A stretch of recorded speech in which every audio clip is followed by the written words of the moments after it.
Okay, so this week we're excited to have Ipsita Datta from Stanford, and she's going to be giving the third talk in our series of gluing a Morse flow line to itself.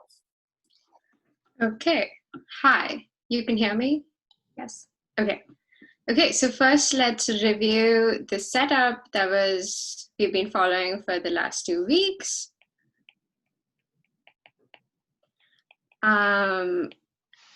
Please interrupt me if you have questions. I'll also try to stop for questions periodically.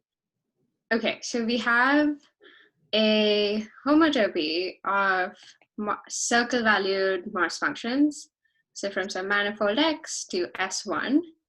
And so they're Morse, which means locally it's exactly like what you're used to. It's same as R-valued Morse functions.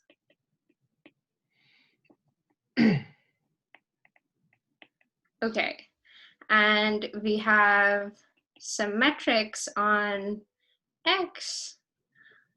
So this is a pair of Morse function as above, and GT is a metric on X for times which are small. They're on both sides of 0. Okay, and we have P is a critical point for all of these functions of index I plus 1, and Q is a critical point of index I. And for time equal to 0, we have a curious thing that happens. We have a flow line. Yeah, there is a flow line from Q to itself. What does that look like? So suppose my manifold looks like a torus, and we have a map to S1, and this is my critical point Q, and I have a flow line that goes all around and comes back to this point. We're going to call this flow line U0. Warning, Austin in the previous talk called U0 as U minus. But I'm going to use U0 because in the Hutchings-Dobbs paper, the one that is like not generic always has subscript 0.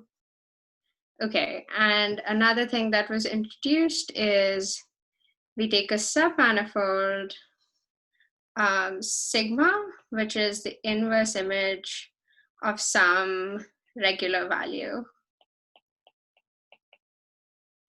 And I don't know whether this is important for us, assume that U0 crosses sigma exactly.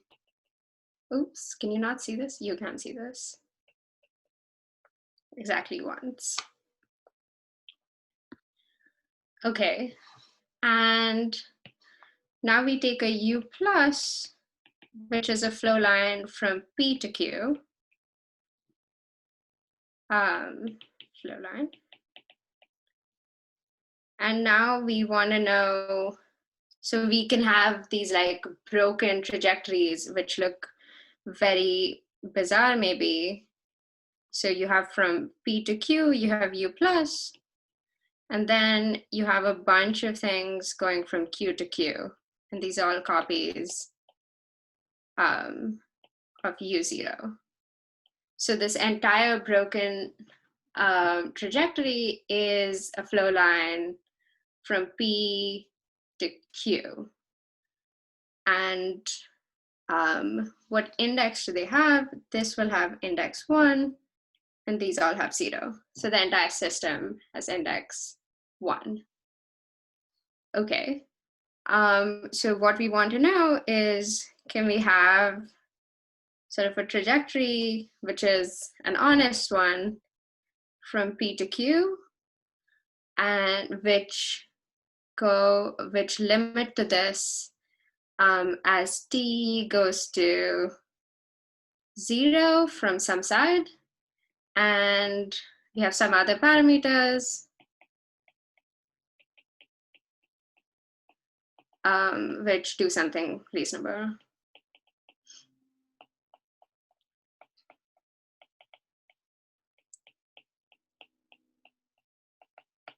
Okay, the question is, can we find such a thing? And we could also ask the same question.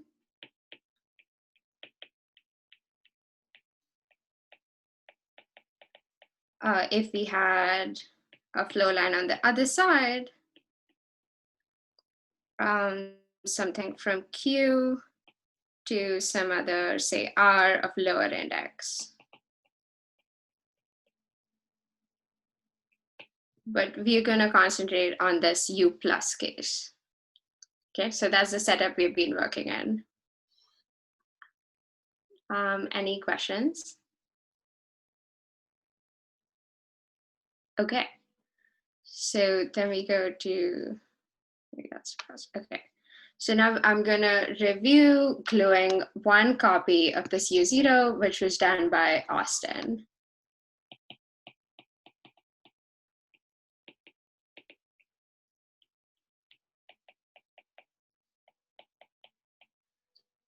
So what do we have here? We're going to have P to Q. This is called U plus. And then we have one copy of U0. So for this, we saw that we set up a base space, which consisted of pairs T and R, where R are large real numbers, by which we translated U0 and U plus away from each other by a distance R. That's what, so they're a translation parameter. And on this, we had a bundle O, which was an obstruction bundle, which was a trivial bundle with fiber that was equal to co-kernel du0. So here we're making some assumptions. We're assuming that the dimension of this co-kernel is equal to 1. Okay, and then we first sort of looked at a definition of this. It's my attempt to write math track. S, and then we had a linearization, which was called S0, where we threw out a bunch of terms which we thought were going to become small as R became big, and did some approximations. And then we also identified the co-kernel with R. How do we do that? We looked at the partial derivative in T of the sort of equation at U0, looked at this at T equals 0, and we assumed that this thing's projection to this co-kernel was non-zero. So this is an assumption about the family FTGT that we took. So this is a genericity assumption.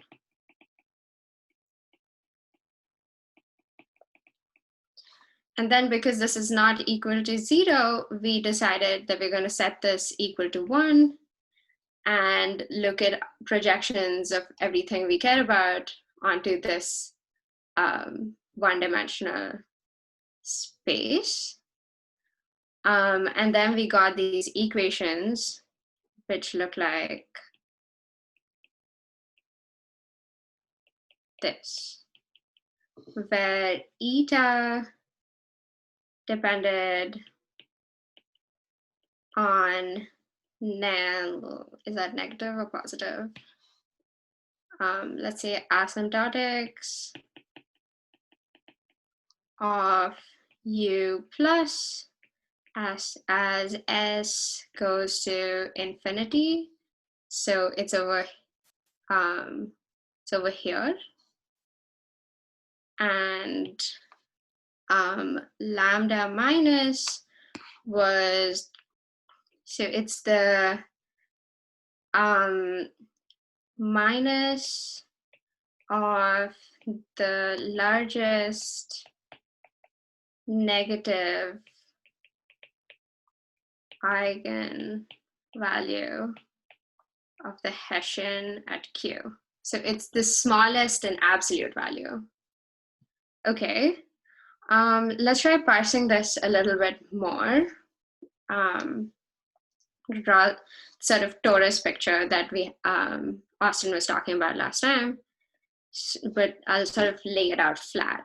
So suppose this is Q, you have a P over here, and you have trace for U plus, and here you also have another trace for U plus coming from some other point.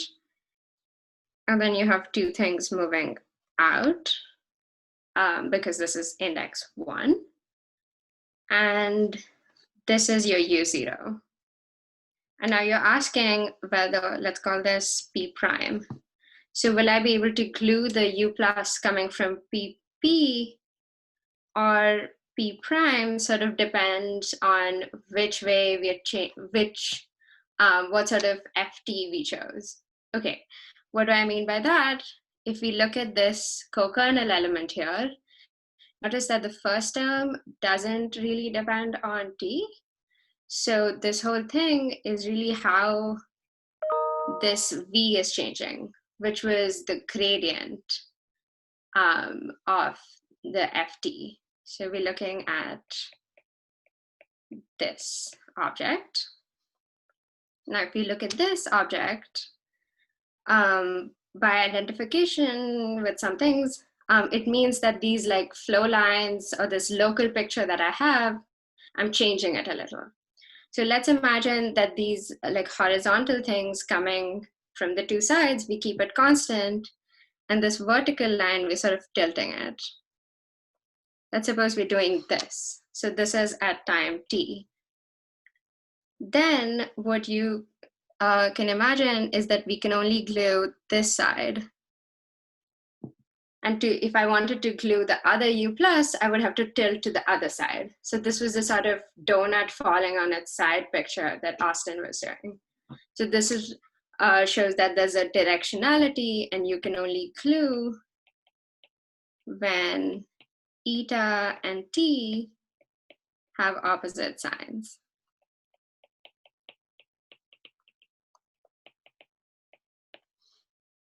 Okay, so this was sort of everything that was done by Austin, I think, that I'm going to be using. Any questions?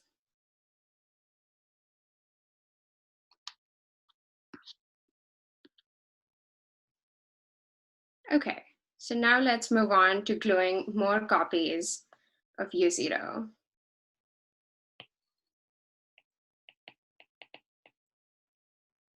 Let's do 2 copies of U0 first.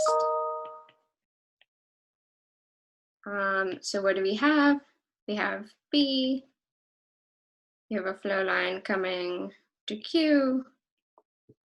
We have a flow line from Q to Q. And we have another flow line from Q to Q. These are both the same thing, but I'm drawing it like this because it's easier to keep track of things. And this one's called U plus. Okay, so now we're going to have, before we had 2 parameters, T and R, now we're going to have 3 parameters.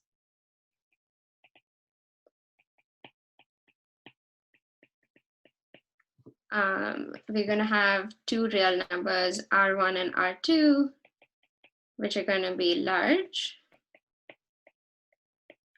And what do they, what are they? So we're going to translate U plus and U0 away from each other by R1.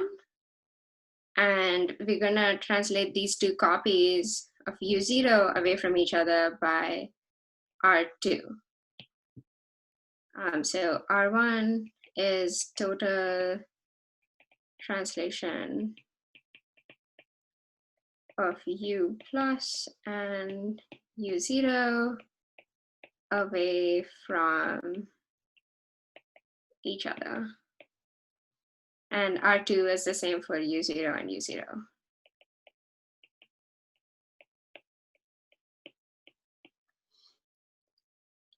Okay, and now note that we have two U0s. So we have two objects here which have non-trivial co-kernel. And we're going by the same assumption as before. Each of them has a one-dimensional co-kernel. So we're going to end up with this. So we'll have this obstruction bundle O on top of my gluing parameters. And it's again going to be trivial because we're not changing U0s. And the fiber is going to be two copies of the co-kernel of du0.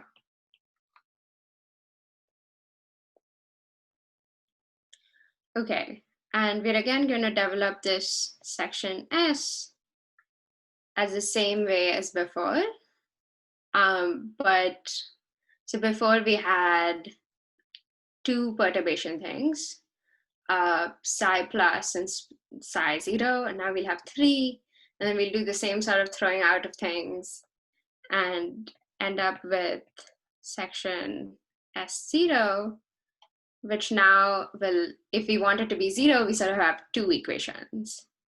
So let's write that down.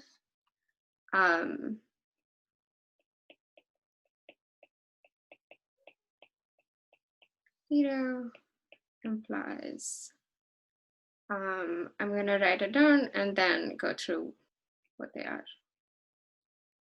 E to the power this eta plus e to the power minus plus R2 eta plus t equal to 0. And e to the power minus lambda minus R2 eta minus. Okay, so now we have two. I'm going to redraw this PQ thing here.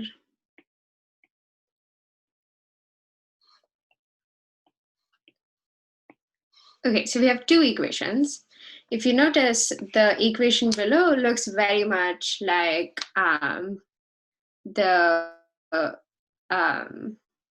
what we had for gluing one copy, because so where do we get the second equation? It's from this gluing happening here. And to this copy of U0, we're only gluing one thing. So it's exactly like the previous situation. So now how do we get this? It's the projection onto the co-kernel of something that looked like partial derivative of some beta plus times U0 plus t times this thing, which,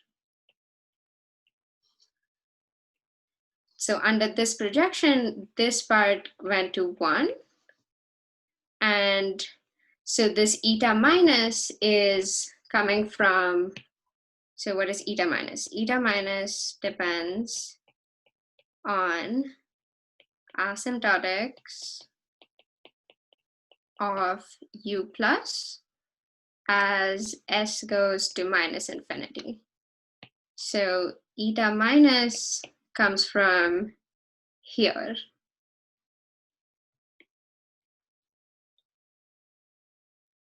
Did I get that right? No, I did not get that right. That's wrong. So this should be here. And this should be plus infinity. So we're gluing to this U0, and we have to look at the asymptotics of the thing being glued. Previously, it was eta for the thing coming from U plus, but now it's eta minus. Okay, and now let's look at the other equation. the other one, so we have this term, which comes from something that looks like this. So eta is the asymptotics here. Let's write that down. Eta depends on u plus as s goes to plus infinity. And this looks like some beta minus u0. So this comes from here. So eta plus depends on u0 as s goes to minus infinity. And then we have the same plus t as below. So beta, partial s beta s plus and partial s beta minus have opposite signs, right? One is like growing, one is. Yeah. So maybe there's a sign here, or? No. 1 minute. You're saying maybe.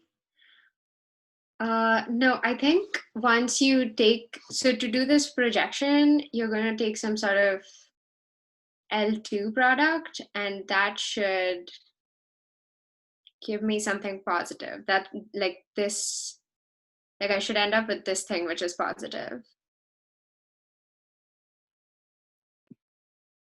Maybe there's some more positive constants missing.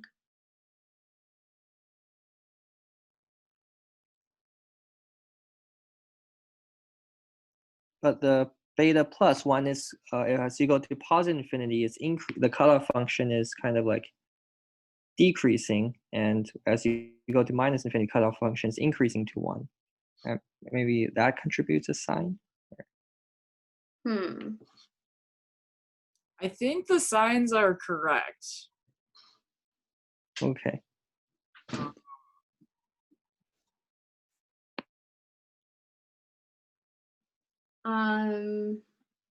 Yeah, that is concerning.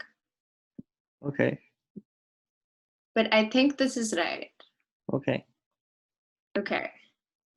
I've lied slightly here. So this beta plus and beta minuses, remember they had to have decay of the order 1 over r for the parameter r. And here we have two parameters, r1 and r2.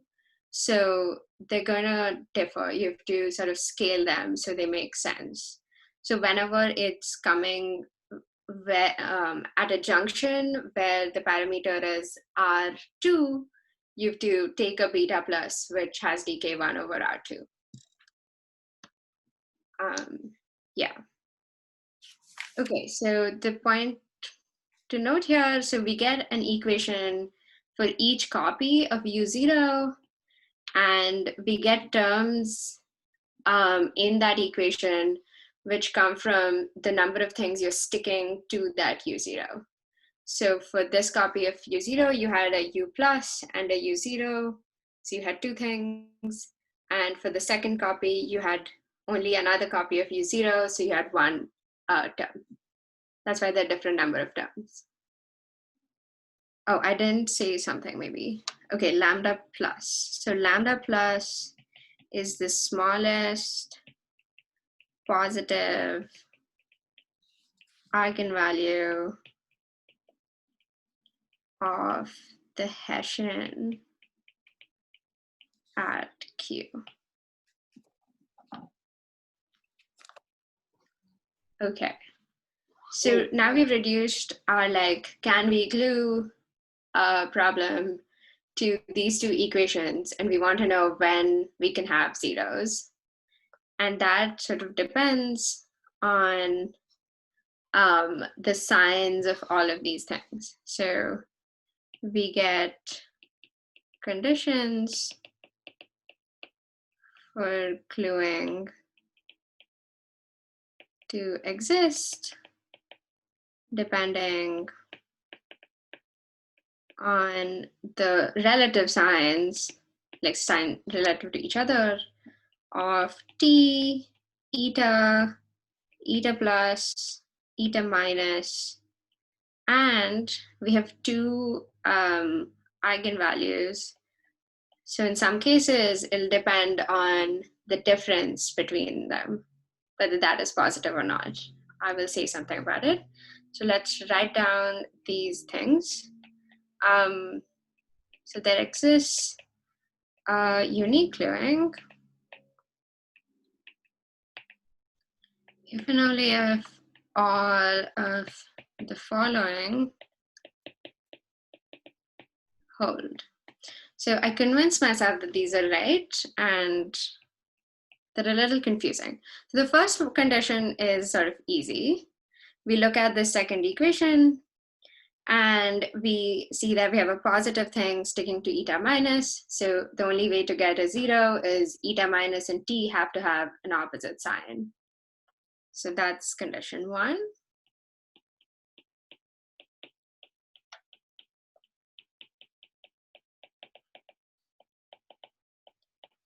Okay, now we look at the other equation. If eta plus and t have same sign, eta minus and t must have opposite sign.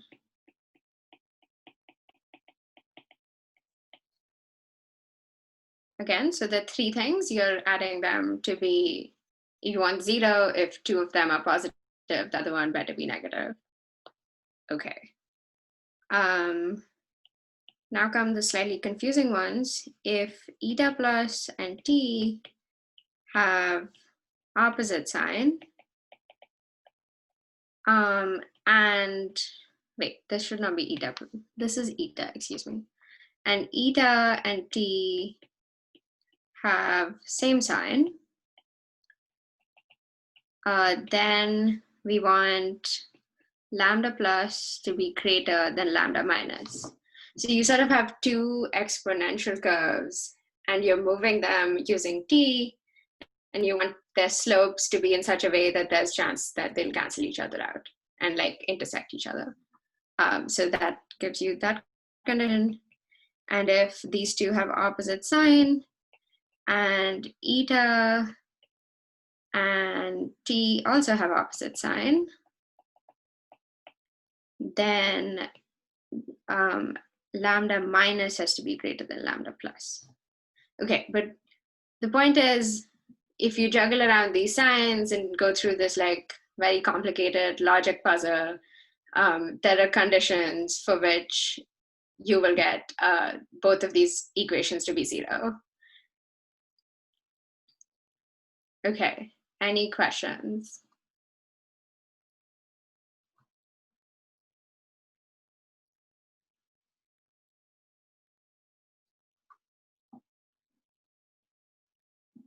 Okay, so now we're gonna glue more copies of U0. K copies of U0. Okay, so let's drop cartoon picture again. So we have P to Q, we have a U plus, and then we have lots of U0s.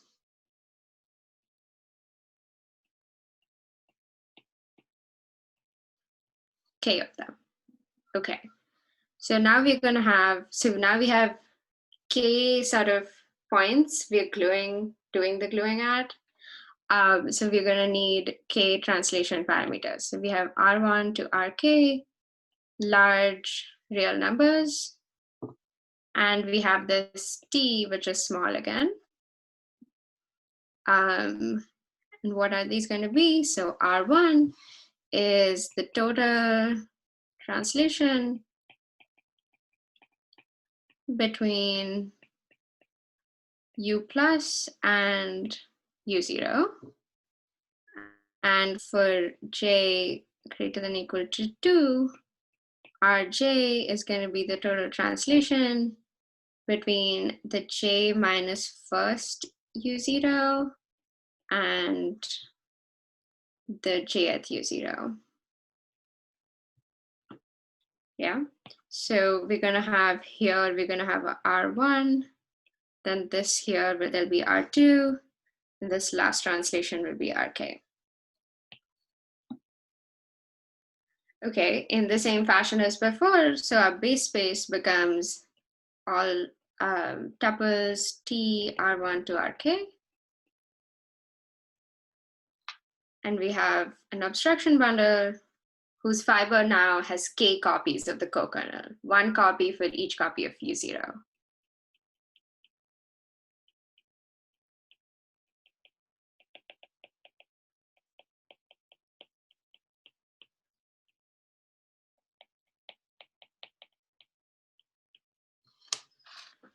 Okay, and now therefore our section S0 will have K equations. Which I'm gonna write here, this is bad, okay. 0 will give us, so we'll have one for the U plus and U0 sticking, gluing, which will look like before. So R minus R1 eta plus e to the power minus lambda plus. Oh, we won't have that. Yes, okay, this is, so this looks like the top equation for gluing two things. In between, we'll again have things that look like the top equation for gluing two things. But now instead of eta, we'll have eta minus because we're gluing a U0, not a U plus.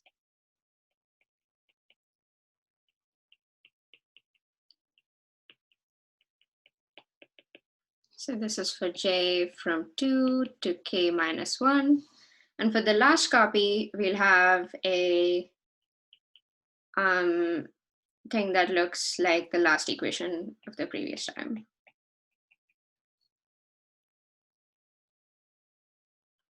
Okay, and now we have a more complicated set of sign juggling to do. So there exists a solution if and only if all of the following hold. Sort of looks slightly simpler than before. So again, we get one from the last equation, this one, which is eta minus and t have opposite sign. Okay. We need, so some of the conditions before can't really occur because there are too many equations. So if eta plus and t have opposite sign, then we need lambda plus greater than lambda minus.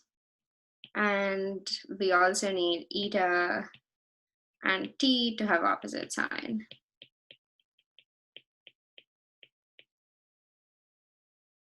Okay, so again, there are conditions. We just get conditions depending on these signs.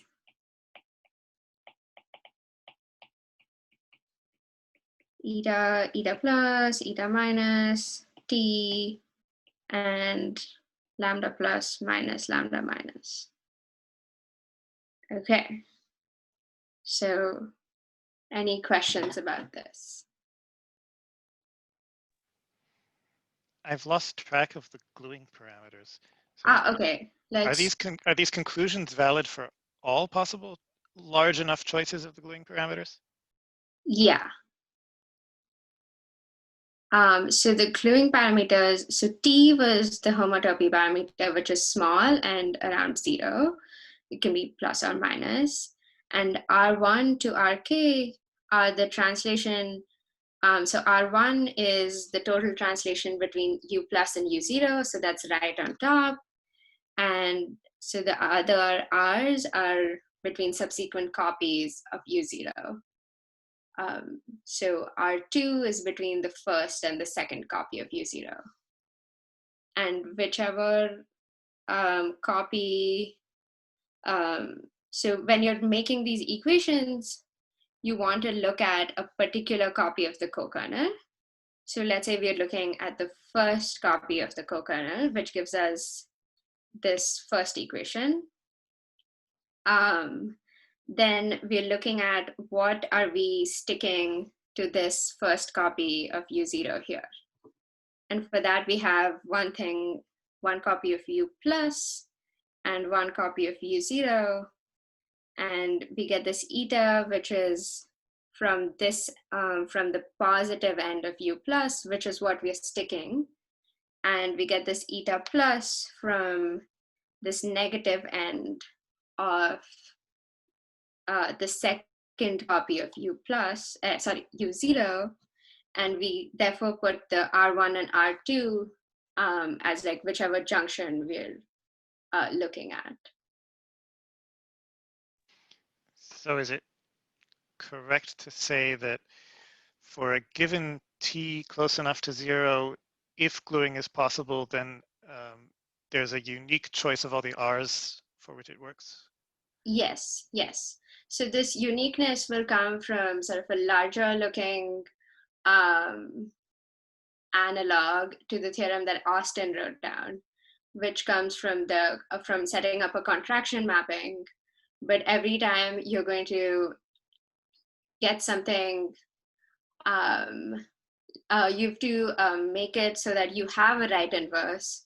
So you have to look at, instead of the whole range space, you look at only the image, which is why you're getting objects in the co-kernel, but you get uniqueness. Yeah. Thanks. Okay, more questions?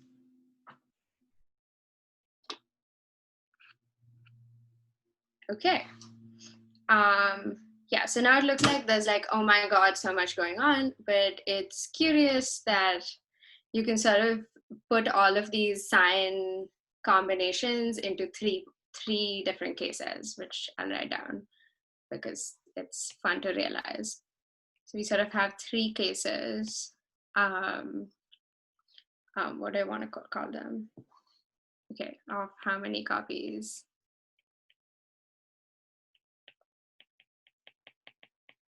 Of U0 can be glued.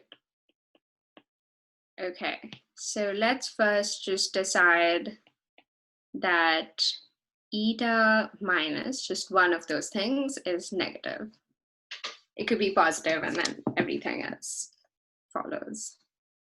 Okay, so the first case is we can glue, am I doing on time? Okay, can glue only for k equals 1. So k is how many copies of U0 we have. And only for one of the signs.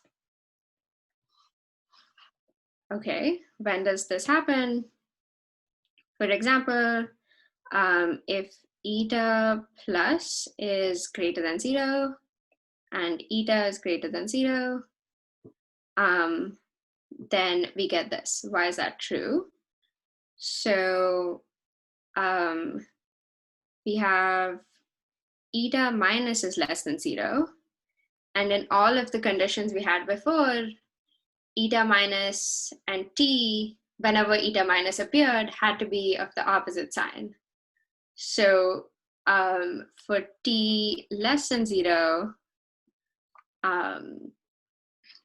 gluing only when eta minus does not appear, which means k equals 1. That was when we only cared about one side of the U0. And other things are fine. Okay, and we can glue. And for t greater than 0, okay, so we have opposite sign for eta minus and T, so all of the last set of conditions are satisfied. If we have both of these are positive, means we are in the situation where eta plus and t and eta and t have the same sign. So we cannot glue.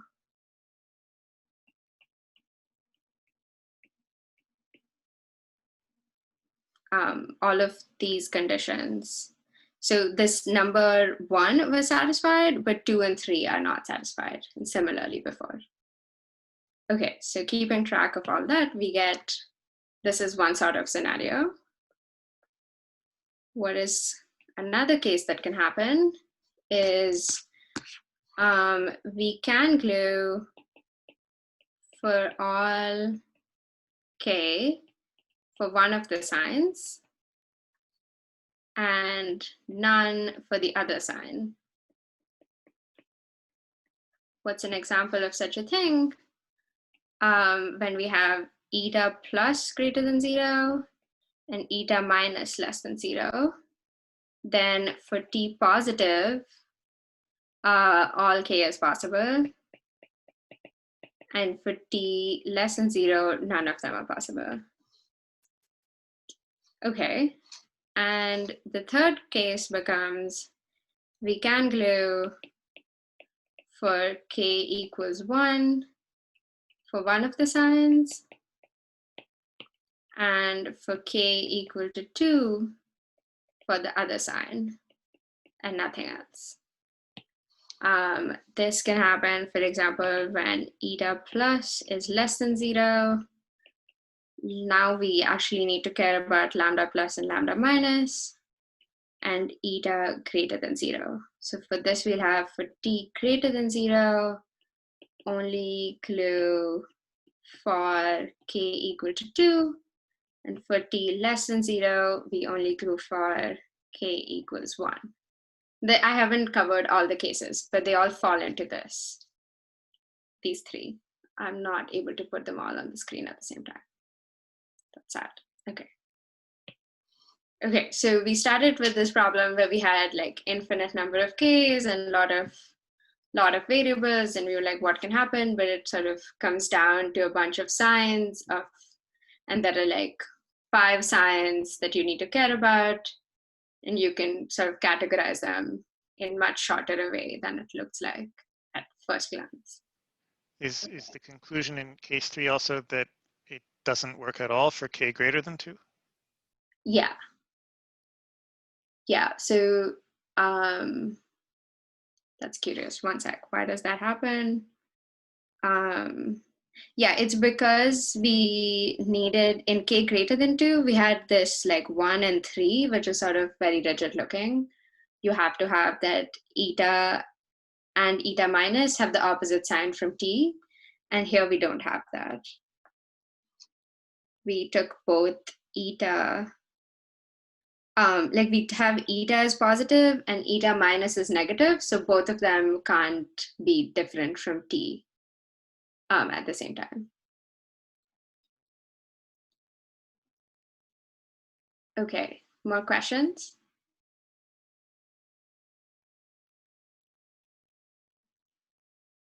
Okay, so that was sort of the end of all of this Morse theory setup that we're going to do, and I'm going to get us started up on what the ECH question is. Wait, just before that, I have one more about the Morse. Is it possible to glue an index 0 flow line to another index 0 flow line? So you want the index of the combined situation to be 1. But can you glue 2 of index 0 things to an index 0 thing? So that would be no, right? The trouble is that for t not equal to 0, there won't be any index 0 flow lines. So that's an a priori no. Okay. I see. Thanks.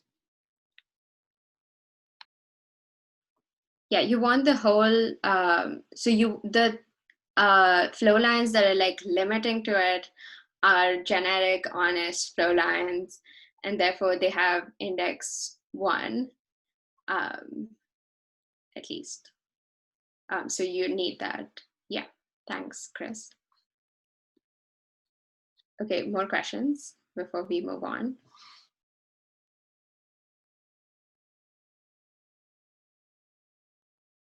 Okay, so disclaimer, I don't really know what goes on in ECH, but I read some things. Okay, so I'm gonna try telling you what the setup for ECH is and maybe try to point out some similarities to what we were discussing till now. Okay, so we have a 3-manifold Y with lambda, a non-degenerate contact form. Y is closed, oriented 3-manifold. By R, we will denote the Ray vector field for this lambda. Okay, and now we look at Y times R. Okay, I will write it like how it was written. R times Y. On this, we have J, a generic.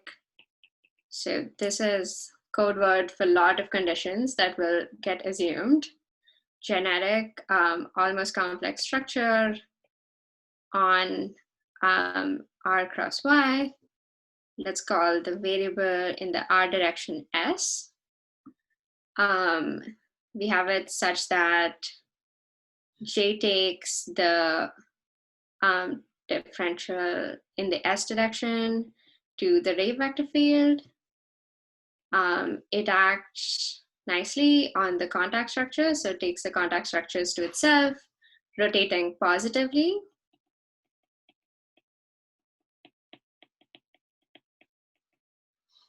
And J is R invariant.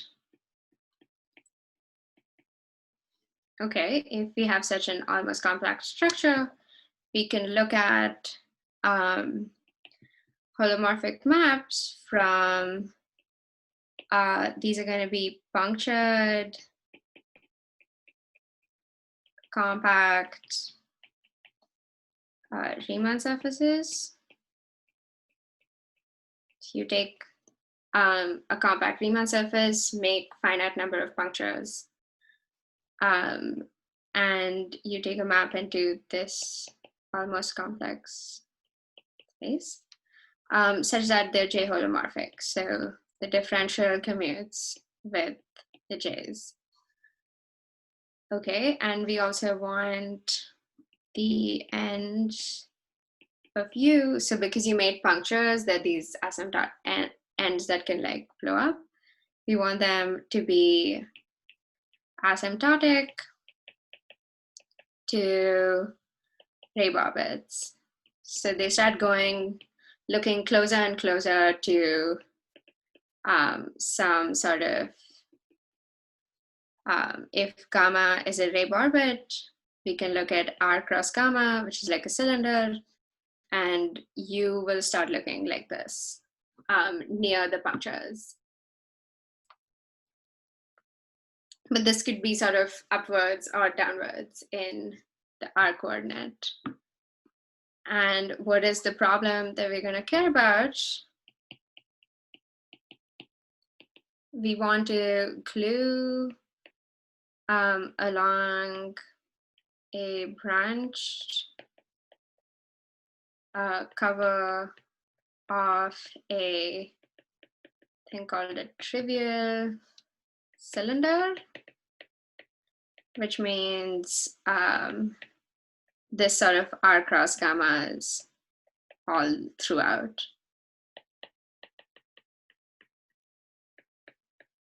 Okay, what does that mean? So usually, again, I'm not super sure what usually means. We have, let's say, this is a U,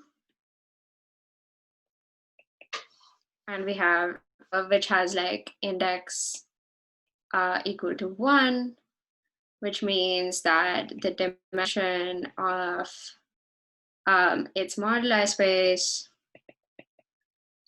after we quotient by the R action, we get dimension 0. So we have a 0-dimensional, like a discrete object. And then we have one more of this thing.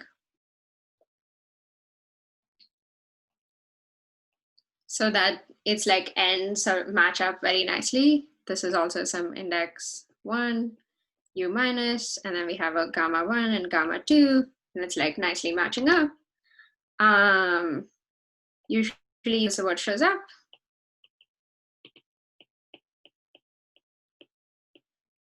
When we want to show some sort of del square like equal to 0 sort of thing, and these can be glued to be an end of an index 2 moduli space. So we can have like a sequence of things coming to it. Okay, but then we could have some sort of weirder situation where we had some u plus, which asymptoted to a double cover of a Rabe orbit instead of just a Rabe orbit. So I'll denote that by lambda squared.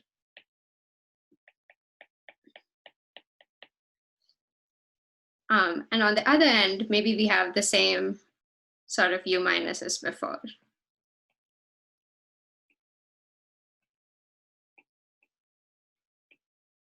With 2 ends going to gamma. And you're like, well, we don't know, what do we do now? So what you can do is imagine inserting sort of pair of pants between these two. And because both the ends have only this one Rabe orbit gamma appearing, this is going to be a 2-to-1, usually just a many-to-1 cover of a trivial cylinder gamma cross R. We're going to call this U0. And sometimes the index is equal to 0. So we have index 1, 0, and index 1. Okay, so the question is, as the whole configuration with these 3 objects is index 2,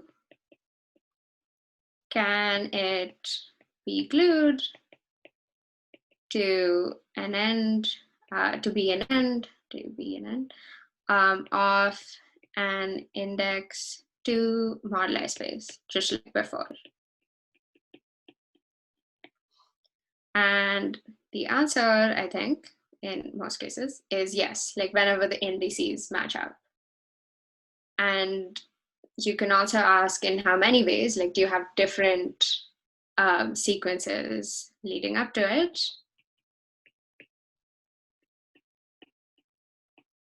And I think the answer varies. For something that looks exactly like this building that I drew here, it should be 1 is, I think, yes, okay. Okay, and for this setup, our base space that till now we were having like T and a bunch of R's, which was just translation, we'll also be putting in possible U0s. So for setting up obstruction bundle,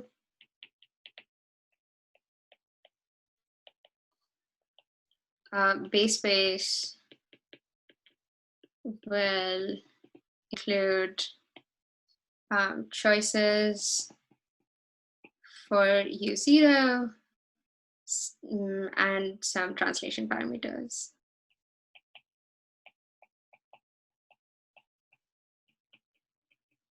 And because the base space has this changing holomorphic map, our obstruction bundle will not be trivial, because what the fiber of the co-kernel will be is always co-kernel of du0. u0 is changing, so this thing might change, but we'll make genericity assumptions, so it's not like super bad. Like we want the dimension to be constant over all u0s that we are picking. So we'll end up with some u0s and some translation things, and we'll have an obstruction bundle, which will have a co-kernel of du0, but it's not a trivial bundle anymore.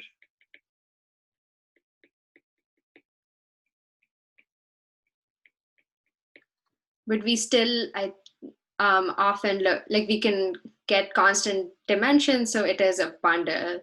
And at least parts of the paper I've read, they show that it becomes, we can only look at like one-dimensional things and be happy.